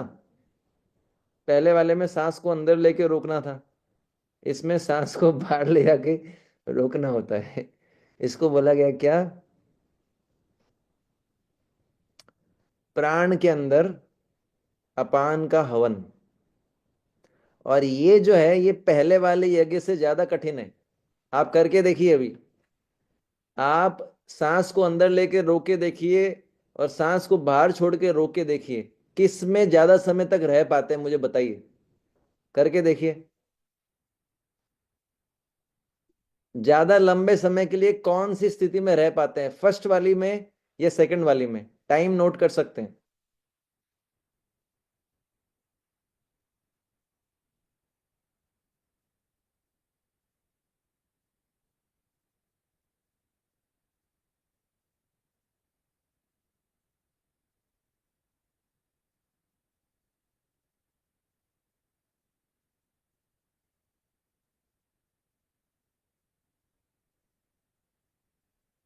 तो आप इसको करके देख लीजिएगा। पहला प्रोसेस जो है वो ज्यादा आसान दिखेगा आपको। पहले वाला जो प्रोसेस होता है वो ज्यादा आसान होगा। उसमें आप ज्यादा लंबे समय तक सांस रोक के रख पाएंगे। सेकंड वाले के अंदर, जिसके अंदर बाहर छोड़ के रोकनी होती है, उसमें ज्यादा लंबे समय तक हो नहीं पाएगा, क्योंकि सेकंड वाला थोड़ा कठिन है। आप ट्राई करके देख लीजिएगा आराम से, अभी कोई जल्दी नहीं है ना। कल भक्ति शास्त्री क्लास में भी आना है। कहीं सांस रुक गई तो फिर क्या होगा? वैसे ही डिवोटी इतने कम हैं, डिवोटी कम हो जाएंगे और तो दिक्कत हो जाएगा। तो ये ऐसा भी जो है इस तरह का यज्ञ भी किसी ने किया था, पता है आपको किसने किया था? इस तरह का यज्ञ भी किसी ने किया था। विश्वामित्र मुनि ने ऐसा यज्ञ किया था। विश्वामित्र जी का नाम सुना है ना आपने? विश्वामित्र मुनि ने इस प्रकार का यज्ञ किया था। ये बाल रामायण, वाल्मीकि रामायण के बाल कांड में आता है। तो विश्वामित्र मुनि जो है प्रथम श्रेणी का जो ब्राह्मण होता है, यानी टॉप लेवल ब्राह्मण, या बोल सकते हैं वैष्णव। वैष्णव बनने के लिए तपस्या कर रहे थे। आपको पता है ना, 2 बार वो हार गए थे। 2 बार जो है, पहली बार जब उन्होंने तपस्या की तो काम के प्रभाव में आ गए, है ना। मतलब दो दो अप्सराएं आई थी। पहली बार काम के प्रभाव में आ गए, दूसरी बार क्रोध के प्रभाव में आ गए, ठीक है ना। तो उसके बाद उन्होंने दोबारा तपस्या शुरू की। हम्म ठीक है ना।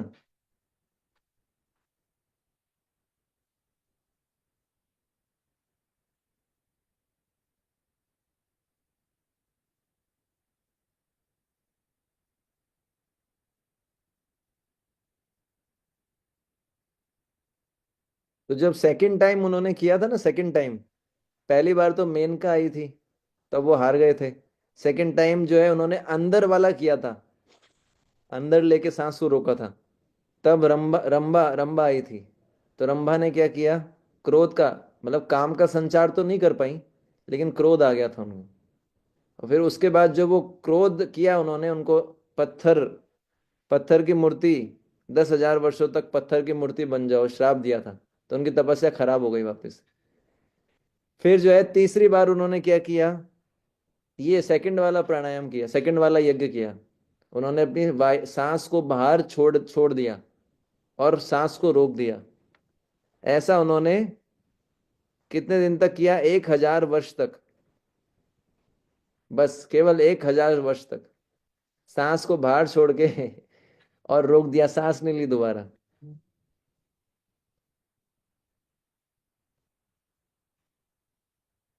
एकदम लकड़ी होती है ना, लकड़ी लकड़ी के तरह हो गए बिल्कुल एकदम। उन पे बीच बीच में बहुत सारे विघ्न भी आए, प्रॉब्लम्स भी आई, लेकिन वो कुछ प्रभावित नहीं हुए। तो ये उदाहरण है। तो कलयुग में ऐसा संभव है कि, क्या लगता है आपको?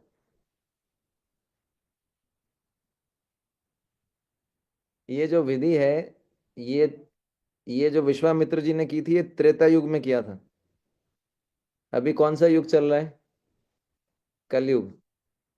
तो ऐसी तपस्या संभव नहीं है, सांस रोकने का और ये सब जो है, ये संभव नहीं है।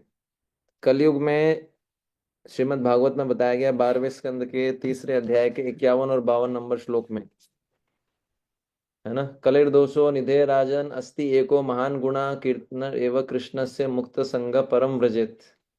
कलयुग में संकीर्तन यज्ञ करने से काम हो जाएगा। सतयुग में जो ध्यान करने से मिलता था, त्रेता में जो यज्ञ करने से मिलता था, वही कलयुग में कैसे मिलेगा? हरे कृष्णा कृष्णा कृष्णा हरे हरे, हरे राम राम राम हरे हरे। तो महामंत्र का जाप करने से बताया गया है, ये मिल जाता है।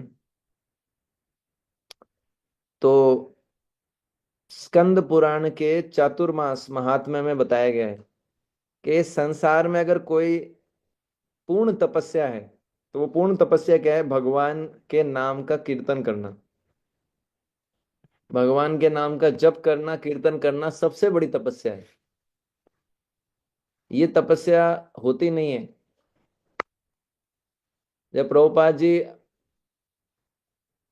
ने बोला कि 64 राउंड्स करने हैं, तो उनके डिसाइपल्स ने गर्दन नीचे कर ली। फिर उन्होंने बोला 32, फिर गर्दन नीचे कर ली। फिर उन्होंने बोला 25, फिर उन्होंने गर्दन नीचे कर ली। फिर उन्होंने बोला 16 and not less than that. पर हम सब जानते हैं 16 माला करने में कितना आनंद आता है। आता है ना आनंद? आता है आनंद? अगर मान लीजिए आप भक्ति सिद्धांत जी से दीक्षा लेते, तो आपको 64 राउंड्स पर डे करने पड़ते। फिर कहाँ जॉब, कहाँ घर का काम, 10 घंटे तो माला करने में लग जाता। 10 आवर्स 64 राउंड्स, 8 घंटा तो चाहिए कम से कम। 8 से 10 घंटा 64 माला करने में लग जाता, बताइए। तो इसलिए जो है ये बताया गया है कि ये सबसे बड़ी तपस्या है। जिस व्यक्ति के मुख से हमेशा हरिनाम निकलता है, यत, है ना, जीवाग्रे वर्तते नाम तुभ्यम, उसने सारे प्रकार की तपस्या कर ली है। ठीक है। इसलिए जो है हमको प्रेरणा देना, लोगों को प्रेरित करना चाहिए कि ज्यादा से ज्यादा भगवान का नाम लें, तभी उद्धार होगा। फिर आगे आगे बताया गया श्लोक में, प्राण अपान गति रुद्ध्वा प्राणायाम परायणा अपरे नियत आहारा प्राणान प्राणेषु जुह्वति। तो ये तीसरे प्रकार का यज्ञ बताया गया है। क्या? नियत भोजन करने वाले अन्य योगी गण प्राणायाम के परायण होकर प्राण तथा अपान की गतियों को रोककर प्राणों में ही प्राणों का आहार क्या करते हैं? हवन करते हैं। ठीक है ना? तो सबसे पहले हम इस पर चर्चा करेंगे, प्राण अपान गति रुद्ध्वा। इसका अर्थ क्या है? प्राण अपान गति रुद्ध्वा।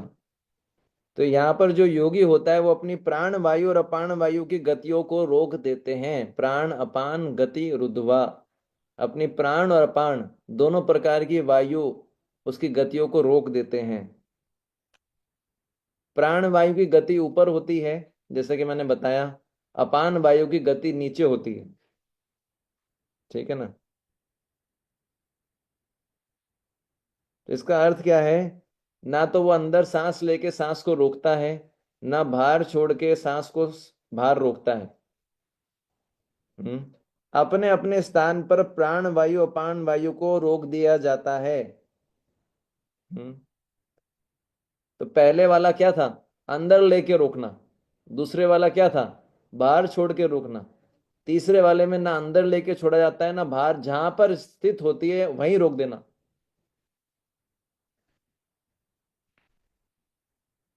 तो ये है प्राण अपान गति रुद्वा। फिर आगे बताया गया प्राणायाम परायण। तो ऐसे जो योगी होते हैं वो किसके परायण होते हैं, प्राणायाम के। मतलब वो किसका आश्रय लेते हैं, प्राणायाम का। यानी जो ऐसे योगी होते हैं वो हमेशा उनका ध्यान कहाँ रहता है, उनका पूरा समय और ध्यान कहाँ पर रहता है, अपने श्वासों पे, कि मेरी श्वास कैसी चल रही है। अपने श्वास को नियंत्रण करने पे उनका पूरा ध्यान और समय लग जाता है। ऐसे जो योगी होते थे उनको ना तो घर परिवार की चिंता होती थी, ना पुत्र पुत्रों की शिक्षा की सुरक्षा के विषय में विचार करना पड़ता था। तो ये उनके लिए संभव था। तो वो इस तरीके से ध्यान करते थे और अपने हृदय में कृष्ण का चिंतन करते थे, मन को एकाग्र कर लेते थे भगवान कृष्ण में।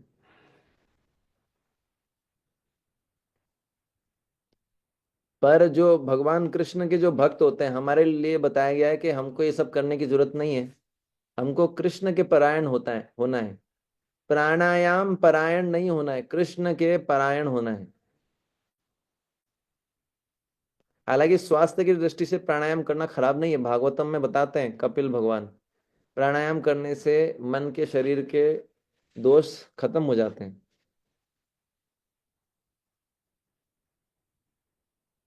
ठीक है। भगवान गीता के 9वें अध्याय के 34वें श्लोक में बोलते हैं मत परायण। तो अगर हम कृष्ण के परायण हो जाएं तो प्राणायाम करने की आवश्यकता नहीं पड़ती।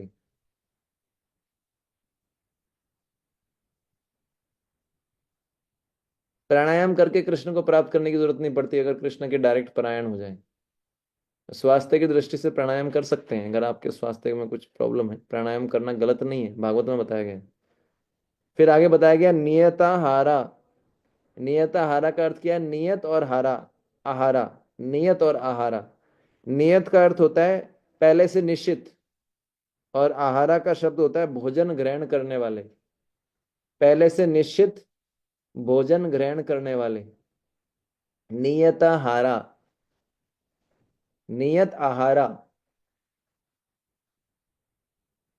तो ऐसे योगी या ऐसे लोग जो उतना ही भोजन ग्रहण करते हैं जो उनके लिए पहले से निश्चित कर दिया जाता है, इसलिए बोला गया नियत आहारा।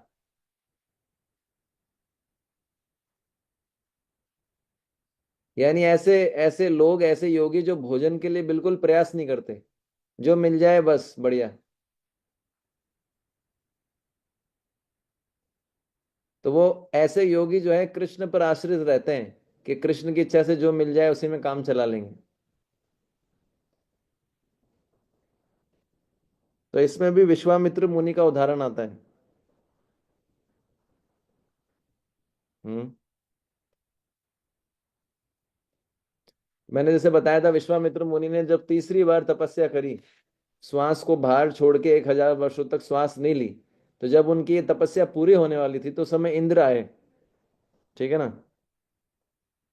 मतलब उनकी तपस्या पूरी हो गई, तो उनको भोजन ग्रहण करना था विश्वामित्र मुनि को 1000 वर्ष बाद। तो जब वो भोजन ग्रहण करने वाले थे तो इंद्र आए। ठीक है ना। ब्राह्मण के वेश में आए और उन्होंने उनसे अन्न अन्न मांगा, मुझे अन्न चाहिए, है ना। तो उन्होंने सारा का सारा भोजन जो तैयार किया था सब किसको दे दिया, इंद्र को दे दिया। उनके लिए कुछ नहीं बचा, और वो बिना खाए पिए रहे। फिर भी उन्होंने कोई ब्राह्मण से शिकायत नहीं की।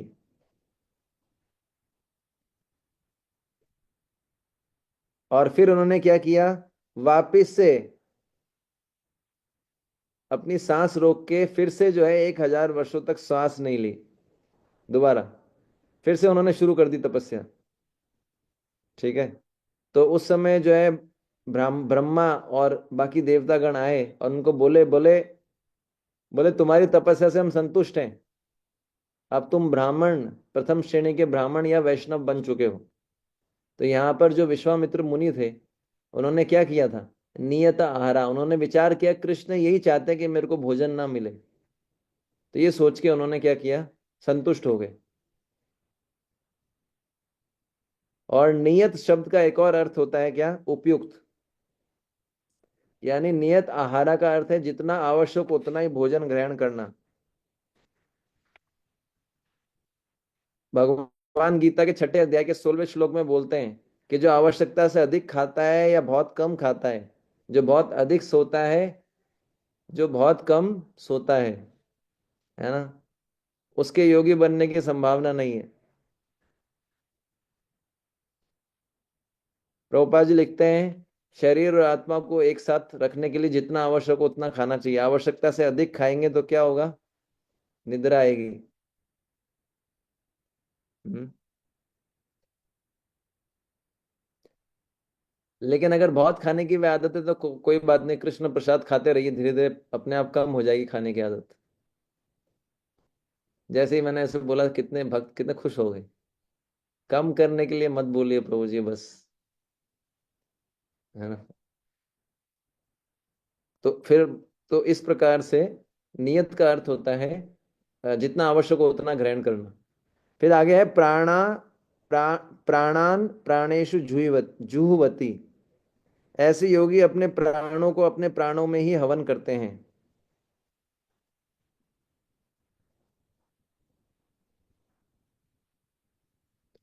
तो जब ऐसे योगी जो होते हैं जो भोजन कम करते हैं, नियत आहारा मैंने बताया था, इससे पहले का अर्थ क्या है?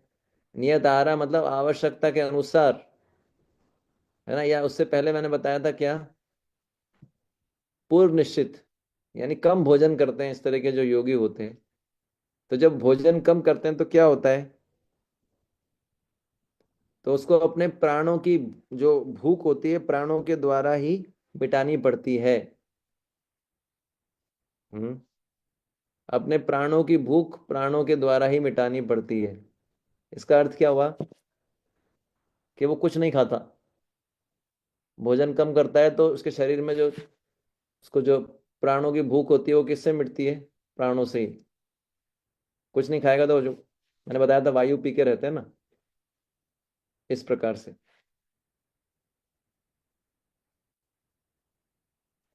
तो इसका भी उदाहरण आता है गर्ग संहिता के अंदर।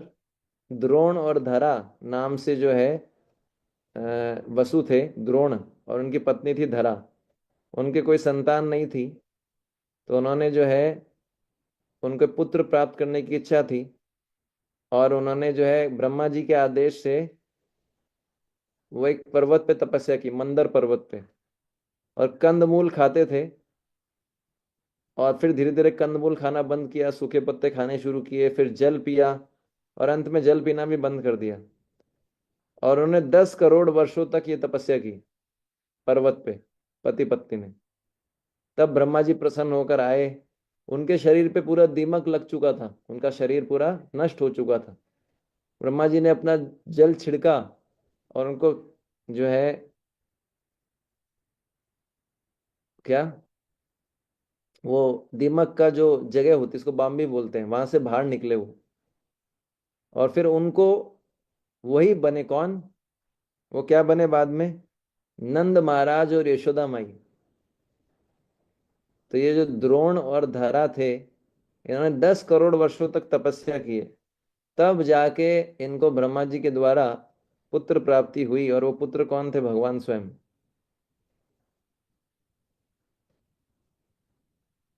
तो उन्होंने यही किया था, धीरे धीरे सब बंद कर दिया। सब बंद करने से क्या हुआ? प्राणों को ही, प्राणों की भूख जो है प्राणों के माध्यम से ही मिटती थी। यानी कुछ नहीं खाएंगे तो क्या होगा? धीरे धीरे शरीर शिथिल पड़ जाता है, धीरे धीरे।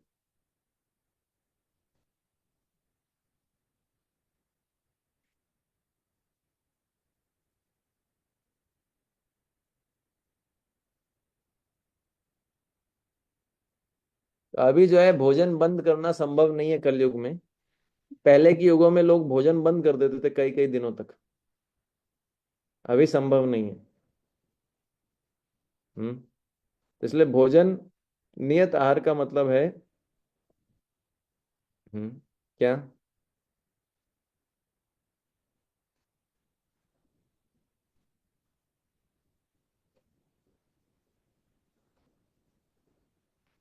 अभी के हिसाब से भोजन बंद करना संभव नहीं है, लेकिन पहले लोग भोजन बंद कर देते थे। तो नियत आहार का एक और अर्थ होता है, वो क्या है? भोजन बिल्कुल बंद कर देना। एक नियत आहार का अर्थ होता है पहले से निश्चित भोजन ग्रहण करना। एक नियत आहार का अर्थ होता है आवश्यकता के अनुसार ग्रहण करना। एक होता है बिल्कुल ना करना। अलग अलग अर्थ है। उसके अनुसार जो है इसकी व्याख्या अलग अलग प्रकार से की जा सकती है।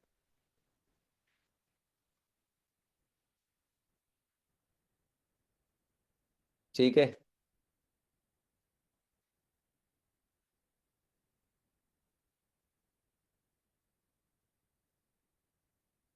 ठीक है, तो आज अभी समय हो चुका है।